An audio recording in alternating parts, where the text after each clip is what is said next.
Papafragas. Kind of an interesting place.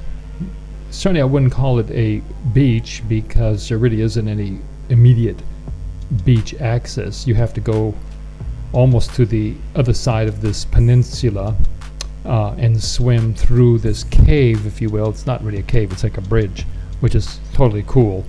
And then you swim into this little inlet. I think the real jewel is this inlet.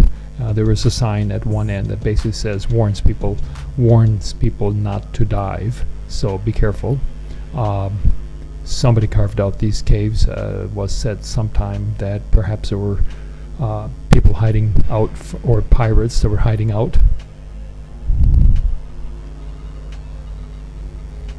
It's kind of an interesting place to explore. It's not high on the list that I would say. Access is easy enough to get to. Again, the main drawback is that there really isn't any swimming, so to speak.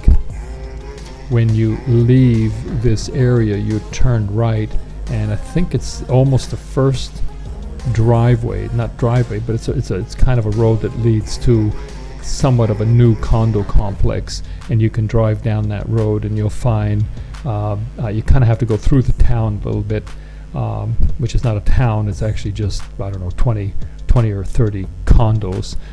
And then you'll get to the end of the road, so to speak, and you'll park your car and you can get to the beach. But you really don't have access in this area. You can see it's pretty steep. Most of these sites are pretty close to the main port, Adonmas. Like in terms of timing, you can see those those condos over there. That's where you're going to drive to get into the water. And there's actually a few caves on that side that you'll be able to swim to, and you can also swim across this little bay area, go through that bridge, and get into that little inlet that you saw earlier. I think Milos is great if you are looking for natural types of experiences, the less developed. I mean, all of these sites, there's no charge, there's no car rental, parking fees, no entry, so I think that's all real cool. It does seem like you need to have some type of transportation. You can take cabs to these things, but the independence of having your own set of wheels, we rented that thing for $38 from a private guy who's not a standard car dealership in town. I thought that was a pretty good price.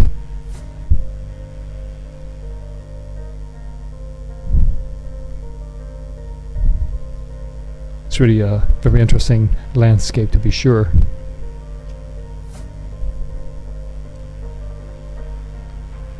So this is the other side where we drove away from where you initially saw the little narrow inlet, and this is the way that you get beach access, or a way to get beach access. This is going to give you an idea of what the water's like. It's always refreshing. It's coolish. You're not going to see a whole lot of fish, and perhaps for that reason we also don't see a lot of predatory type of fish that will be interested in biting us. There are small jellyfish, not many. Occasionally you'll see them more in little bays or inlets. See, that was a little cave you just saw there. There's about 3 or 4 of them. That was a small one. There are larger ones that I would suggest that you swim with a buddy to go to see them. Crystal clear water. It's really quite spectacular.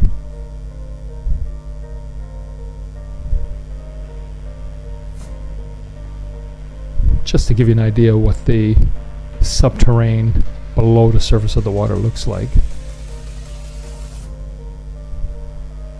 You see, it's not very deep.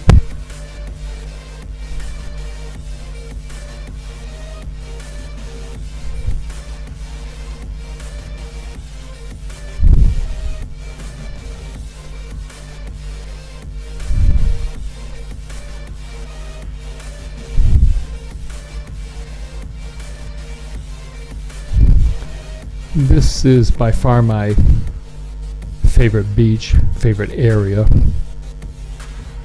of all the beaches that we've visited in Milos. It's most unusual. It's almost otherworldly like. I'm not sure what the geology is, whether it's kind of a chalk gypsum material, but it's most unusual. You just get this from nowhere, this completely different type of landscape, which is quite striking. This powerful white carved, probably from when maybe thousands of years ago the water was flowing into those inlets.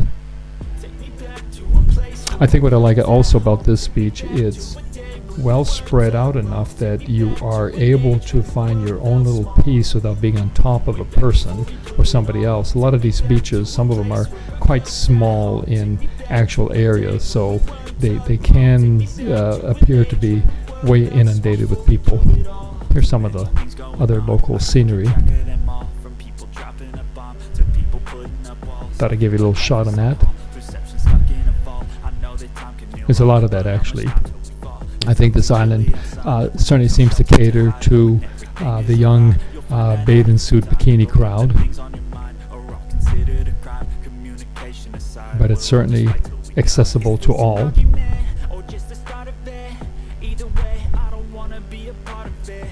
I think it's the sheer rock formations that makes this place kind of special.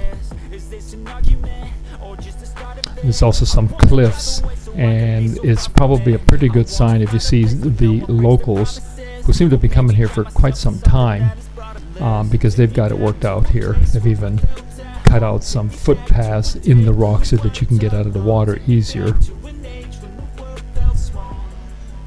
It's like the water's like this crystal turquoise blue. Here the water's quite narrow, quite shallow, but you see people spread throughout, and you can jump in when you get a little bit too hot with sun, but it is quite exposed, so be careful. It's a bit of an illusion. We're here in the middle of June, and the wind coming off of the sea really keeps the air temperature cool, and you don't think you're baking, but you really are. So make sure, even if you don't feel it, take precautions, have plenty of sunscreen or some type of protective gear on. As you can see, there is no shade here, so you better bring it some way.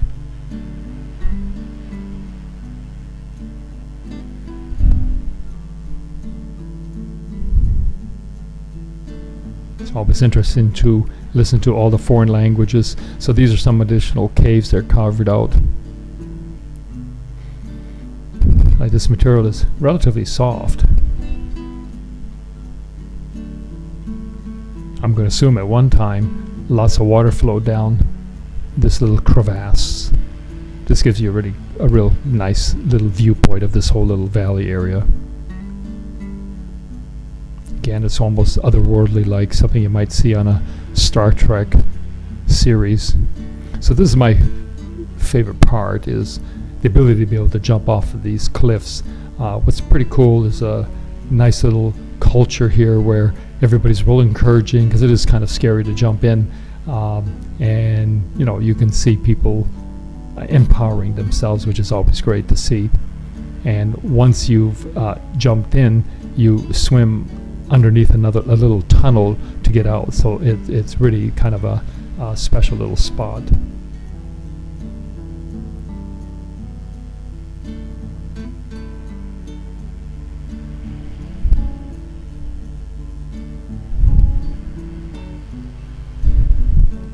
Now the water, if you hit it just the wrong way, it can smack you, so be careful if you're jumping. Keep your arms close to your body. Keep it tight. Don't keep your arms flailing out, because once you hit that water, it's a real smack. It's just a beautiful environment. It's like look at this bridge.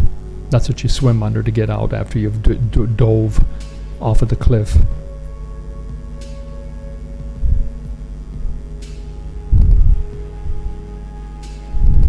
I would say Milos is certainly attracts the younger bikini crowd.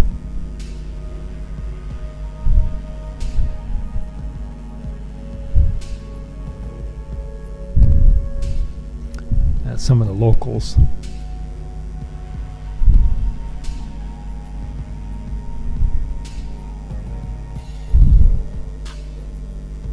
You swim underneath that little bridge, and then there's these little handhold footholds that they've carved into the rock to help facilitate getting out.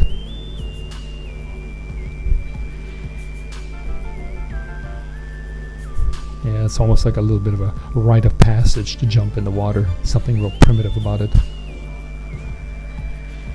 Like developing courage, finding your courage, your animal.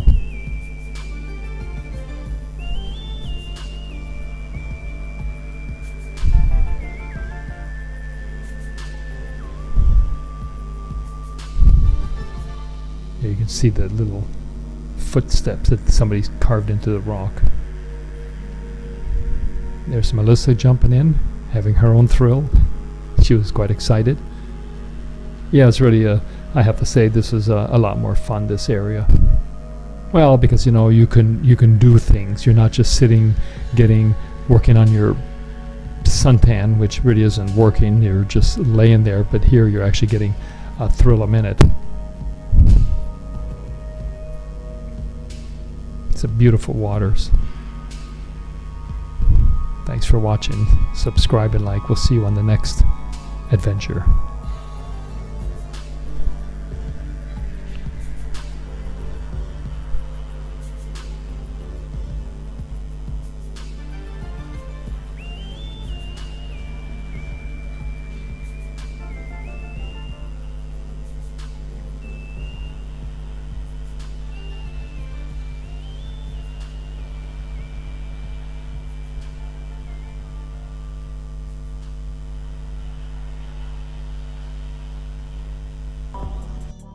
Way back.